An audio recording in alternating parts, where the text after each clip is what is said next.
Premium మీరు చెప్పినట్టుగా ఇప్పుడు కట్టలేదు, పొలాలు మునిగిపోయినాయి, ఎన్యూమరేషన్ స్టార్ట్ కాలేదు. మరి వాళ్ళకి ప్రీమియం వస్తుందా, ఇన్సూరెన్స్ వస్తుందా రాదా?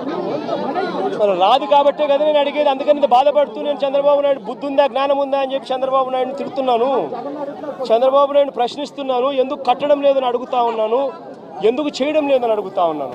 ఈ క్రాప్ ఫస్ట్ దానికి చేయాలి అని అంటే ఫస్ట్ ఈ క్రాప్ చేయాలి. మీ గ్రామంలో ఈ క్రాప్ జరుగుతూ ఉందా నువ్వే చెప్పు. నీ గ్రామంలో ఈ క్రాపే జరగనప్పుడు ఇక ఏ రకంగా ఇన్సూరెన్స్ అంటే ఇన్సూరెన్స్ ఎగనామా పెడుతున్నట్టే కదా. ఈ క్రాపే జరగనప్పుడు ఇక దీనికి ఇన్పుట్ సబ్సిడీకి సంబంధించి నీకు ఏ రకంగా నీకు సొమ్మిస్తాడు? తెలుగుదేశం పార్టీకి సంబంధించిన వాడు ఎవడైతే రాసుకుంటాడో, నీ పేరేం పేరు?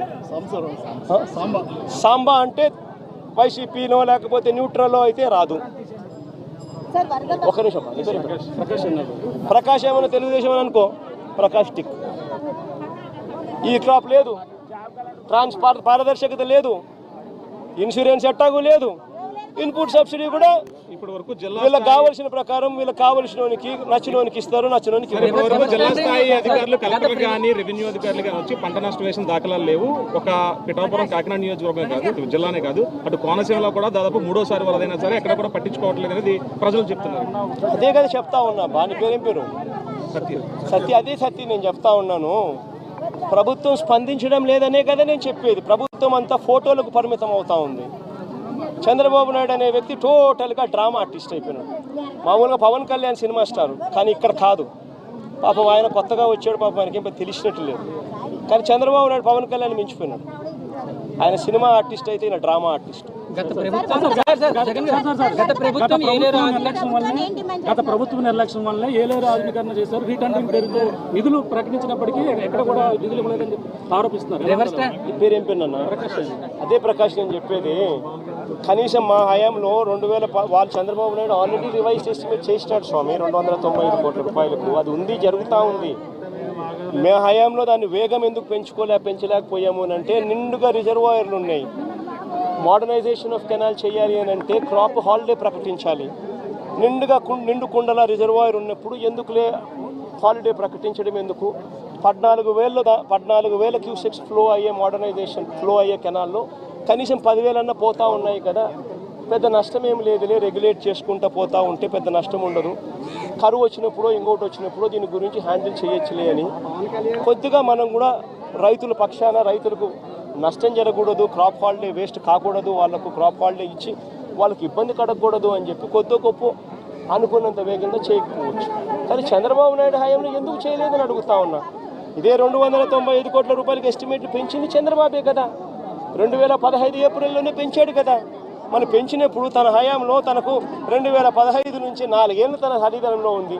4 ఏళ్ళు కరువే, రైతులకు ఈ రిజర్వాయర్లో నీళ్లు లేవు, రైతులకు పంట ఆయన క్రాప్ హాలిడే ఈకపోయినా క్రాప్ హాలిడేనే. మరి ఎందుకు మోడర్నైజేషన్ చేయలేదు? స్వామి, రివర్స్ టెండరింగ్ అనేది మీకు అసలు తెలుసా? ఫస్ట్ రివర్స్ టెండరింగ్ అంటే ఏమిటో తెలుసా? నీ పేరేం పేరు? సుధీర్. రివర్స్ టెండరింగ్ అంటే ఏం తెలుసా సుధీర్?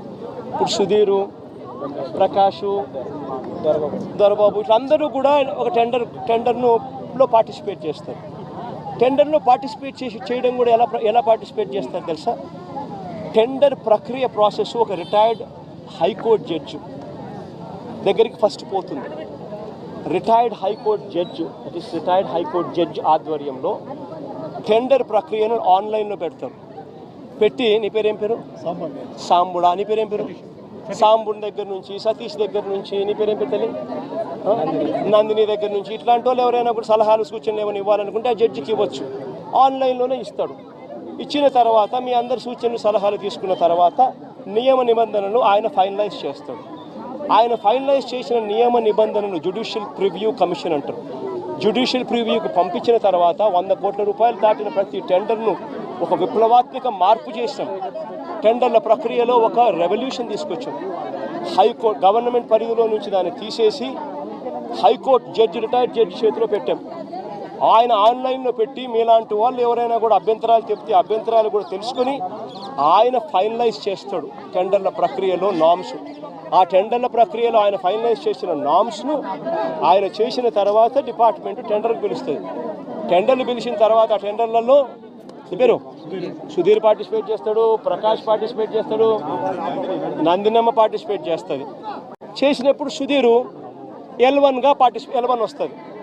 మామూలుగా అయితే సుధీర్కి రావాలి, కానీ రివర్స్ టెండరింగ్లో రాదు.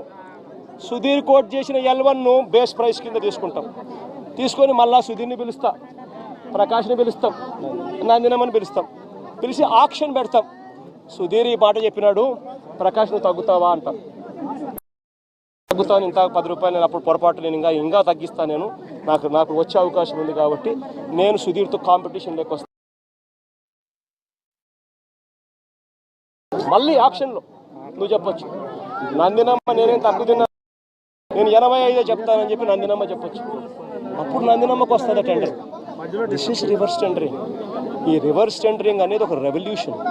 ఈ రివర్స్ టెండరింగ్ అనేది టెండర్లలో ఒక ఫిక్స్ చేసి, బిడ్స్ అన్ని ఫిక్స్ చేసి, క్వాలిఫికేషన్స్ అన్ని ఫిక్స్ చేసి, ఎవరిని పార్టిసిపేట్ చేయకోకుండా వాళ్ళందరినీ కట్టడి చేసి ప్రక్రియను పూర్తిగా ఆపేసే కార్యక్రమం రివర్స్ టెండరింగ్.